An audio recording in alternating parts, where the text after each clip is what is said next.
యుద్ధానికి నువ్వు సై అంటే వద్దనడానికి నేనేవాడిని. నా రాముడు గురించి, నా సీతమ్మ తల్లి గురించి, నా ఆంజనేయ స్వామి గురించి, నా శ్రీవారి గురించి, నా పరమశివుడు గురించి ఏదైనా మాట్లాడితే అలా మాట్లాడే వాళ్ళు ఎవరన్నా ఒక్కడని చెప్పి నేను చెప్పట్లేదు. కొడకల్లారా కబడ్డా. దేశంలో చేంజ్లు వస్తాయి, కాన్స్టిట్యూషన్ అమెండ్మెంట్స్ జరుగుతాయి. ఒక్క మాట మాడితే మీ శరీరం షేక్ అయిపోయి మీ భూమి తలకిందులయ్యే రోజు ఖచ్చితంగా ముందు వస్తుంది, ముందు ఉంటుంది. నిన్నటి వీడియో నేను డౌన్ చేశాను. కుటుంబం గురించి భయపడ్డాను, ఆలోచించాను. మనందరిలో ఉండే భయాలే. మనందరం రాముడు అవడానికి ఆస్పైర్ చేస్తాం, కానీ ఆ స్టేజ్కి రీచ్ అవ్వాలంటే ఈ భయాల్ని దాటాలి కదా. మన తప్పు లేనప్పుడు మనం స్ట్రాంగ్ గా నిలబడి పోరాడితే ఆ వ్యక్తి నామ రూపాలు మిగలకుండా చెరిగిపోతాడు. నువ్వు చెరిగిపోయే ప్రాసెస్ లో ఉన్నావు కాబట్టి నీకు చెప్తున్నాను, జాగ్రత్తగా విను. చిరంజీవి గారి సినిమా ఒకటి ఉంటుంది, స్టాలిన్. కుటుంబానికి ఏమైనా అవుతుంది, ముఖ్యంగా అక్కకి ఏదైనా అవుతుంది అని చెప్పి వెళ్ళి క్షమాపణ అడగడానికి లేదా తగ్గడానికి లొంగడానికి ఫిక్స్ అవుతారు చిరంజీవి గారు. ప్రకాష్ రాజ్ గారి ఇంటికి వెళ్తారు, చాలా లోపల కొంచెం మనసుని చంపుకొని సారీ చెప్పడానికి ఫిక్స్ అయిపోయారని మనం అనుకుంటాం. ఆడియన్స్ లా కళ్ళు కొంచెం పెద్దవి చేసి, నువ్వు ఒక అమ్మకి అబ్బకి పుట్టుంటే ముందు నాతో పెట్టుకొని తర్వాత నా ఫ్యామిలీ జోలికి రా. కాదు కూడదు అనుకుంటే ఓకే, కానీ ఒక అమ్మకి అబ్బకి పుట్టుంటే నేను ముందు, తర్వాత నా కుటుంబం. నేను జనరల్ గా లైక్ కొట్టడని చెప్పను, మీరు కొట్టండి. ఎంత గట్టిగా గుద్దుతారంటే ఈ లైక్ ని, లైక్ గానీ సబ్స్క్రైబ్ గానీ షేర్ గానీ ఏదైనా మీరు చేయండి. Hyderabad city police commissioner Sajjanar గారికి ఒక చిన్న రిక్వెస్ట్,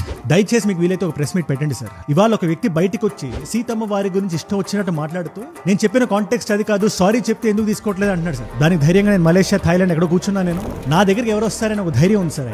మనం ఒక్కటే చేయాలి సార్, ఆ ధైర్యానికి. మన ప్రెస్ మీట్ ఆ ధైర్యానికి, భయాన్ని పరిచయం చేయాలి సార్. వెన్నులో వణుకుని పరిచయం చేయాలి. రిలీజియస్ సెంటిమెంట్ ని ఏ ఒక్కళ్ళు హర్ట్ చేయకూడదు, అది క్రిమినల్ ఆఫెన్స్. సో లీగల్ గానే మనం పట్టుకుందాం, లీగల్ గానే తగులుకుందాం. ఇది కూడా అంతే ఇంపార్టెంట్ విషయం అని చెప్పి నేను భావిస్తున్నాను సార్. అగైన్ పోలీస్ డిపార్ట్మెంట్ కి వల్ల 1,00,000 పనులు ఉంటాయి, కానీ మీకు టైం పర్మిట్ చేసినప్పుడు ఇది కన్సిడర్ చేయండి యాజ్ ఎ రిక్వెస్ట్. మన ఇద్దరం మాట్లాడుకున్నాం సార్ ఒక 1.5 year బ్యాక్. అది అప్పుడు మీరు ఆర్టీసీలో ఉండేవాళ్ళు, అది డిఫరెంట్ కాంటెక్స్ట్, డిఫరెంట్ టాపిక్. అది ఇవాళ కూడా నేను మీకు ఫోన్ చేసి మాట్లాడొచ్చు, బట్ ఇది పబ్లిక్ డొమైన్ లో చెప్పడానికి కారణం I'm representing an entire community అని సార్. అంతే.